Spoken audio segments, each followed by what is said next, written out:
नमस्कार दोस्तों, हमारे इस यूट्यूब चैनल केबीसी लर्निंग में आप सभी का स्वागत है।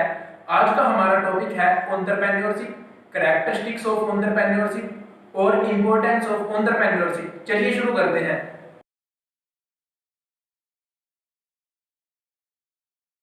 एंटरप्रेन्योरशिप, इसको हम डिफाइन कर सकते हैं कि entrepreneurship is the purposeful activity of an individual और a group of associated individuals undertaken to initiate, maintain और organise a profit oriented business unit for the production और distribution of economic goods and services.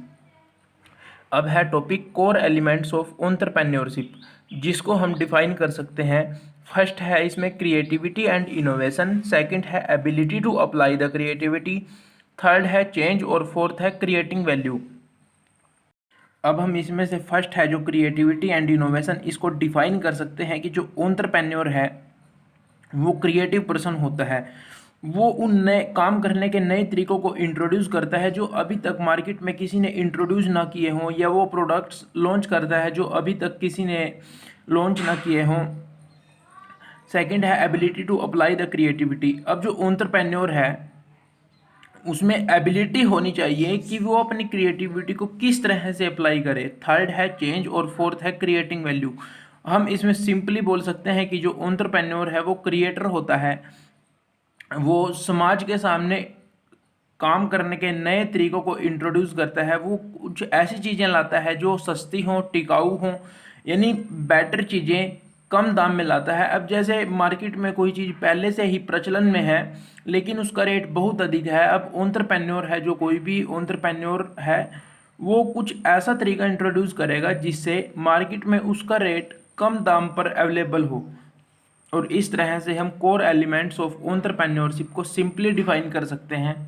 अब है हमारा topic characteristics of entrepreneurship, जिसको हम इन points के माध्यम से सिंपली डिफाइन कर सकते हैं। अब इसमें फर्स्ट पॉइंट है इकोनॉमिक एक्टिविटी, सेकंड है इनोवेशन, थर्ड है डिसीजन मेकिंग, फोर्थ है function of high achievement, fifth है ऑर्गेनाइजेशन बिल्डिंग, सिक्स्थ है मैनेजरियल स्किल्स, सेवंथ है रिस्क बियरिंग कैपेसिटी, एट्थ है रिसोर्स मोबिलाइजेशन। अब हम इन सभी पॉइंट्स को आगे थोड़ा थोड़ा डिफाइन कर कर अपने इस टॉपिक कैरेक्टरिस्टिक्स ऑफ एंटरप्रेन्योरशिप को सिंपली डिफाइन कर सकते हैं। अब जैसे इसमें फर्स्ट है इनोवेशन। एंटरप्रेन्योरशिप जो है वो एक इनोवेशन एक्टिविटी है, यानी इसमें नए प्रोडक्ट्स को लोगों के सामने पेश किया जाता है। इसमें उन सभी प्रोडक्ट्स को इंट्रोड्यूस किया जाता है जो अभी तक मार्केट में प्रचलन में नहीं है, या अगर पुराने ही प्रोडक्ट्स को कम दाम पर लॉन्च किया जाता है, यानी उनकी जो बनाने का खर्चा है वो उनका कम होता है, तो उनको बेचने का खर्चा जो मार्केट में पहले उपलब्ध है उनसे कम होता है, ताकि लोग उनकी तरफ अट्रैक्ट हों। अब इनोवेशन में हम ये भी बोल सकते हैं कि इनका एक उद्देश्य नई मार्केट, अपने प्रोडक्ट्स के लिए नई मार्केट स्थापित करना, नए कस्टमर बनाना, ये सभी इनोवेशन के अंदर ही आते हैं। डिसीजन मेकिंग, अब एंटरप्रेन्योरशिप में जो डिसीजन मेकिंग है इसकी बहुत इम्पोर्टेंट भूमिका है, क्योंकि जैसे किस तरह का नया प्रोडक्ट लॉन्च करें, उसको बनाने का क्या तरीका है, ये सभी डिसीजन मेकिंग यानी किस तरह से फैसले लिए जाएं, इसी के आधार पर काम करता है। फंक्शन ऑफ हाई अचीवमेंट में हम सिंपली बोल सकते हैं कि एंटरप्रेन्योर तकरीबन वह बंदा बनेगा जिसको ज़्यादा से ज़्यादा अचीव करने का मन में इच्छा होगी। तो हम कह सकते हैं कि entrepreneurship function of high achievement है। रिस्क बियरिंग कैपेसिटी को हम सिंपली डिफाइन कर सकते हैं कि जो एक एंटरप्रेन्योर है उसमें रिस्क को सहने की क्षमता होनी चाहिए, यानी वो एक नए काम में एंट्री करता है, अब उसको उसमें रिस्क सहने की थोड़ी शक्ति होनी चाहिए। कई बार ऐसा होता है कि वो जो प्रोडक्ट लॉन्च करता है उसको चलने में कुछ टाइम लगता है, या उसको मार्केट में बहुत से जो पहले प्रोडक्ट हैं उनके साथ कंपटीशन में रहना होता है, तो उसको रिस्क घाटा सहने की क्षमता भी होनी चाहिए। और इस तरह से हम इन सभी पॉइंट्स को थोड़ा थोड़ा डिफाइन कर कर अपने इस टॉपिक कैरेक्टरिस्टिक्स ऑफ एंटरप्रेन्योरशिप को कम्प्लीटली डिफाइन कर सकते हैं। अब है हमारा topic factors responsible for the emergence and growth of entrepreneurship. इसमें फर्स्ट है बैकग्राउंड फैक्टर्स, जिसमें आगे कुछ पॉइंट्स हैं। जैसे फर्स्ट है education, training and experience, second है family, role models and association with similar types of individuals, और थर्ड है फाइनेंशियल कंडीशंस। अब हम इनको थोड़ा थोड़ा डिफाइन कर बैकग्राउंड फैक्टर्स को कम्प्लीटली डिफाइन कर सकते हैं। जैसे फर्स्ट है जो एजुकेशन, ट्रेनिंग एंड एक्सपीरियंस।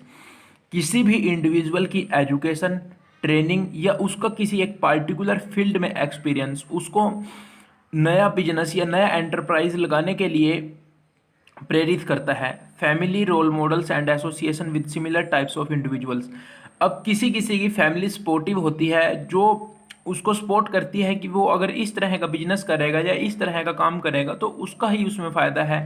यानी सपोर्टिव फैमिली, रोल मॉडल्स। हम अगर किसी को अपना रोल मॉडल मानते हैं और वो किसी पार्टिकुलर बिजनेस में सक्सेस हो जाता है तो हम उससे भी प्रभावित होते हैं।